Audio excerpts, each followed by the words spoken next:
அங்க போற மேல போடுற அந்த பாலைவனத்துல ஏறு. Soldiers come on come on. இதெல்லாம் பைத்தியம் ஆயிட்டா அப்படின்னு பாக்குறீங்களா? போகக்கூடிய சூழ்நிலை அப்படித்தான் இவன் போல இருக்குதுங்க. ஃபியூரியஸா எ மேட் மேக்ஸ் சகா அப்படிங்கிற படத்தை பத்தின கதை தான் நம்ம இப்ப பார்க்க போறோங்க. சோ இந்த படம் வந்து பாத்தீங்கன்னா ரொம்ப இன்ட்ரெஸ்டிங்கான ஒரு ஹாலிவுட் படங்க. அதுக்கு முன்னாடி வந்து பாத்தீங்கன்னா இது வந்து அடல்ட் கண்டென்ட் அப்படின்னு போட்டிருந்தது. அப்படின்னு நம்ம ஞாபகம் அப்படி போச்சு. அடல்ட் கண்டென்ட் அப்படின்னா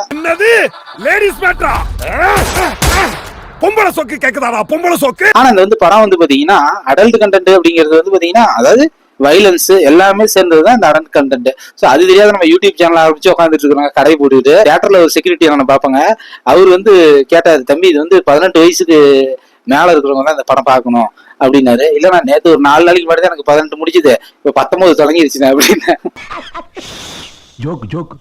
நல்லா இருந்துச்சு படம் வந்து நல்லா இன்ட்ரெஸ்டிங்கா இருந்தது. படம் வந்து ஒரு டிஃப்ரெண்டான ஒரு ஆங்கிள் எடுத்திருக்காங்க இந்த படத்தை. மனித குலத்தை சேர்ந்த ஒரு பொண்ணு, ஒரு குட்டி பாப்பா வந்து என்ன பண்ணுதுன்னா மனிதர் மாதிரியே இருக்கக்கூடிய இன்னொரு பிறவி. அவங்க வந்து மனிதர்களே சாப்பிடுவாங்கன்னு வச்சுக்கலாம். சோ அந்த மாதிரி ஒரு குரூப் கிட்ட வந்து மாட்டிக்குது இந்த பாப்பா. ஸோ அவங்க அம்மா வந்து என்ன பண்றாங்க, காப்பாற்ற வராங்க. காப்பாத்திட்டு அந்த பைக் எல்லாம் பாத்தீங்கன்னா அந்த படத்துல வந்து வித்தியாசமா இருக்கும். பைக்கிங் எல்லாம் முன்னாடி வந்து முதலையோடது அது இதுன்னு சொல்லி வித்தியாசமா இருக்கும். இந்த பைக் எல்லாம் எங்க கண்டுபிடிச்சாங்கன்னு தெரியல. நிறைய வண்டி கட்டுறாங்க கொஞ்சம். ஸோ எல்லாமே பாலைவனத்திலேயே வண்டிகள்லாம் மூவ் ஆகி போயிட்டு இருக்க. அவங்க அம்மா என்ன பண்றாங்கன்னா அவங்க அம்மா வந்து அந்த பாப்பாவை காப்பாத்திட்டு போய் அவங்கள்ட்ட மாட்டிக்கிறாங்க. அவங்களை கொல்றாங்க. அந்த பாப்பா என்ன பண்ணுது, ஓடி வந்து காப்பாத்தலான்னு வருது. அந்த பாப்பாவும் மாட்டிக்குது. ஸோ அது மாட்டினோன்னு என்ன ஆகுது பாத்தீங்கன்னா அந்த கேங்குக்கு ஒரு லீடர் ஒருத்தர் இருக்கிறாரு. பண்றாருன்னா அந்த குரூப் வந்து வழி நடத்துறாரு. அதாவது அங்க இருக்கக்கூடிய உயிரினம் அதெல்லாம் எதை சாப்பிட்டு வளர்றாங்க. ஒரு இது கூட மரம் கூட முளைக்கல. ஸோ அந்த மாதிரி ஒரு இடத்துல அவங்க ஏதோ ஒன்று சாப்பிடணும் அப்படிங்கிறதுனால மனிதர்களையும் வேட்டையாடி சாப்பிட்ற மாதிரி சாப்பிட்டுக்கிட்டு இருக்கிறாங்க. கட்டமா என்ன பண்றாங்க, இன்னொரு இடத்துக்கு மூவ் பண்ணி போறாங்க. ஸோ அந்த பாப்பாட்ட கேட்கறாங்க, நீ எங்க இருந்து வந்த சொல்லு அப்படிங்கிறாங்க. இந்த பாப்பாவை வந்து கடத்திட்டு வந்தான் பாத்தீங்களா டூ வீலர்ல, அவர் வந்து இந்த விஷயத்த சொல்லிட்டு இறந்துட்டாரு. ஸோ அது வந்து ஒரு சொர்க்கம் மாதிரி இருந்துச்சு. ஆனா மனிதர்கள் இருக்கிற இடத்துல வந்து மரங்கள் இருக்குது, நமக்கு தேவையான உணவு இருக்குது, விவசாயம் இருக்குது, அங்க நம்ம சாப்பிடலாம் அப்படின்னு சொல்ல. ஸோ அந்த தலைவனுக்கு என்ன ஆச்சுன்னா இது ஆர்வம். ஸோ வந்து நம்ம அந்த இடத்துக்கு நம்ம போகலாம் அப்படின்னு எவ்வளவு கேட்டு பார்க்கலாம், சொல்லல. அப்புறமா வந்து அந்த குழந்தைய வந்து கூடயே வச்சுக்கிட்டு இருக்காங்க. சோ அந்த எப்படியாவது உங்க இடத்த நான் கண்டுபிடிக்கிறேன்னு சொல்லி ஒரு குரூப்பா கிளம்பி போயிட்டே இருக்காங்க. போகும்போது என்ன பண்றாங்கன்னா இவனோட பெரிய ஆளுகிட்ட மாட்டிக்கிறான். பெரிய கேங் இருக்கு இல்லைங்க, அவன மாதிரி விசித்திரமான ஒரு மனிதர் கூட்டம் இருக்குது. அந்த கேங்ல போய் மாட்டிக்கிறாங்க. அந்த கேங்ல மாட்டினதுங்கிறத விட அவன் என்ன பண்றான்னு பாத்தீங்கன்னா அவங்களுக்கு பெரிய சண்டை நடக்குது.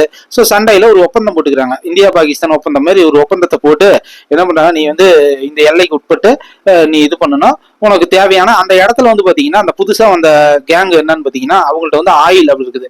ஸோ ஆயில் இருக்கிறதுனால என்ன பண்றாங்க, நமக்கு தேவையான டீசல் எல்லாம் எடுத்துக்கலாம், அதை வச்சு நம்ம உணவு வாங்கிக்கலாம் அப்படின்னு ஒரு பண்டமாற்று முறைய இவங்க அறிமுகப்படுத்தாங்க. பாத்தீங்களா என்னென்னலாம் பண்றாங்க, கம்பி கட்டுற கதெல்லாம் எடுத்து போடுறாங்க மாதிரி இருக்கு. ஆனா படம் நல்லா இன்ட்ரெஸ்டிங்கா இருக்குங்க. அப்புறம் இது வந்து ஒப்பந்தம் போட்டுக்கிறாங்க. ஒப்பந்தம் போட்டுட்டு சரின்ட்டு என்ன பண்றாங்க, இவன் முடிஞ்ச அளவுக்கு என்ன பண்றாங்க எல்லாத்தையும் கடத்திட்டு போயிடுறான். கடத்திட்டு போனா அந்த பாப்பா வந்து கொஞ்சம் கொஞ்சமா பெருசா வளர்றாங்க. ஸோ இவனுங்களுக்கும் என்ன நடக்குதுன்னு பாத்தீங்கன்னா அந்த டீசலை வந்து வச்சிருக்காங்க பாத்தீங்களா, அது ஒரு குரூப். அவங்க என்ன பண்றாங்கன்னா அந்த பெண்கள் எல்லாம் வந்து உள்ளார அடைச்சு வச்சு அவங்களுக்கு வந்து அந்த குழந்தை பிறக்கணும். ஸோ இவனுக்கு விசித்திரமான ஒரு பிறவிங்க. ஸோ இந்த மனிதர் குலத்துல இருந்து வரவங்கள்ட்ட வந்து குழந்தை பிறக்கணும், வேற வழி இல்லை, இவங்க எல்லாம் ஒரே டைப்பா இருக்கிறதுனால இதே ஒன்று பண்ணி இது பண்றாங்க. ஸோ அதுல கொண்டு போய் இந்த பாப்பாவை கொண்டு போய் விட்டுறாங்க. விட்டதுக்கு அப்புறம் அந்த பாப்பா என்ன பண்ணுது, அங்க இருந்து தப்பிச்சு இன்னொரு குரூப் கிட்ட போய் வந்துருது. இன்னொரு குரூப்னா அதுதான் அந்த தப்பிச்சு அங்க இருக்கக்கூடிய ஒரு ஆள் நல்ல ஆளா இருக்கிறவங்க என்ன பண்றாங்கன்னா அந்த பாப்பா வந்து இது பண்ணி அவனும் வளர்த்திடுறான், பெரிய ஆள் ஆக்கிடுறான். கதை வந்து பாத்தீங்கன்னா ஃபுல் அண்ட் ஃபுல் வந்து பாத்தீங்கன்னா வயலன்ஸ் தாங்க. படம் ஃபுல்லா வந்து அடிதடிங்கிறதோட சுட்டுக்கிட்டே இருக்கிறாங்க. பயங்கரமான இது நடக்குது. அதாவது உடல் பாகங்களே அங்கங்க அப்படியே சிதற அடிக்கிறாங்க. அப்புறம் இந்த கதையில வந்து பாத்தீங்கன்னா மெயின் அந்த ஒரு வில்லன் இருக்கான். அதாவது அந்த வில்லன் தான் போய் அந்த பாப்பா வந்து ஃபர்ஸ்ட் போய் மாட்டிக்கும். அப்புறம் அந்த வில்லனையும் வந்து கடைசியா இந்த பொண்ணு வந்து பெரிய ஆளாயிடும். பெரிய ஆளானதுக்கு அப்புறம் வந்து அவனை வந்து சுட்டு கொன்னுடுங்கிறத அந்த பாலைவனத்துல கூட்டிட்டு போய் கொன்னுடுங்க. ஸோ அதுதான் இந்த கதையோட மெயினான இது. ஸோ இவங்க எல்லாருமே ஆக்சுவலி எல்லா அந்த குரூப்பை சேர்ந்த எல்லாரும் அழிஞ்சிடுறாங்க.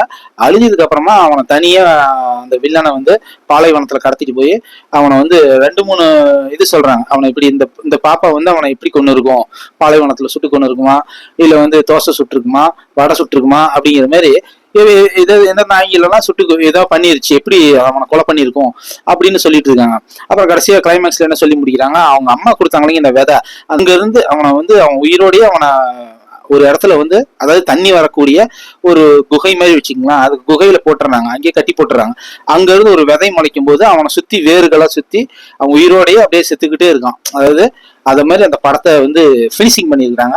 இதே மாதிரி படம் வந்து நான் வந்து பார்த்து குறைஞ்சது ஒரு 15 வருஷம் இருக்கும். இந்த மாதிரி ஹாலிவுட் படம்லாம் பார்த்து நான் வந்து 15-20 வருஷமே இருக்கும். அப்பப்போ ஏதாவது டைம் கிடைக்கும்போது ஏதோ ஒரு படம் பார்ப்பேன். நான் தியேட்டர்ல போய் பார்த்தது இந்த படம் தான் ஃபர்ஸ்ட். ஒரு 15 வருஷம் கழிச்சு தியேட்டர்ல இந்த படத்தை நான் பார்க்குறேன். ஸோ நல்ல கதையாக தான் இருக்குதுங்க. அப்போ வந்து பார்த்தீங்கன்னா நான் வந்து ஸ்கூல்லாம் படிக்கும்போது அர்னால்டு படம் ரொம்ப ஃபேமஸ். அர்னால்டு படம்லாம் போய் பார்ப்பேன். நானும் என்னோட ஃப்ரெண்டு பத்மநாதன் சொல்லி நாங்களும் ஒரு குரூப்பை சுற்றிட்டு இருப்போம். படம் பார்க்கறதுக்குன்னே இருக்கும். ஸோ அந்த படம் பார்க்குற அந்த இன்ட்ரெஸ்ட் தான் இன்னைக்கு வந்து நான் கதை சொல்ற அளவுக்கு இதாயிட்டேன் அப்படி சொன்னாங்க. ஸோ நல்ல இன்ட்ரெஸ்டிங்காக வந்து படம்லாம் வந்து பார்ப்பேன். ரொம்ப இன்ட்ரெஸ்டிங்காக இருக்கும். நிறைய படம் டெர்மினேட்டர் அப்படின்லாம் படம்லாம் இருக்கு இல்லைங்க, அதெல்லாம் அந்த பழைய காலத்து படம். அப்போ நான் வந்து ஸ்கூல் படிக்கும்போது அதெல்லாம் கொஞ்சம் ரிலீஸ் ஆகிட்டு இருந்தது. அந்த படம்லாம் இப்போ நான் பார்த்துட்டு இருக்கேன். ஸோ அது மாதிரி நல்ல ஒரு அருமையான படம். ஸோ ஒரு வித்தியாசமான ஒரு ஆங்கிளில் நம்ம வந்து பார்க்கலாம் அப்படின்னு யோசித்தேன். ஸோ எப்பயுமே தமிழ் படமே நம்ம போட்டுட்டு இருக்கிறோம். டிஃப்ரெண்ட்டாக நம்ம போய் பார்க்கலாம் அப்படின்ட்டு ஒரு செகண்ட் கூட நம்மளால அந்த இடத்த தாண்டி அந்த ஸ்க்ரீனை தாண்டி நம்ம பார்க்க முடியல. ரொம்ப இன்ட்ரெஸ்டிங்காக இருந்துச்சு இந்த படம். ஓகே ஃப்ரெண்ட்ஸ், இந்த வீடியோ பிடிச்சதை லைக் பண்ணுங்க, ஷேர் பண்ணுங்க. நம்ம சேலம் சிட்டி சேனலை சப்ஸ்கிரைப் பண்ணுங்க. வணக்கம்.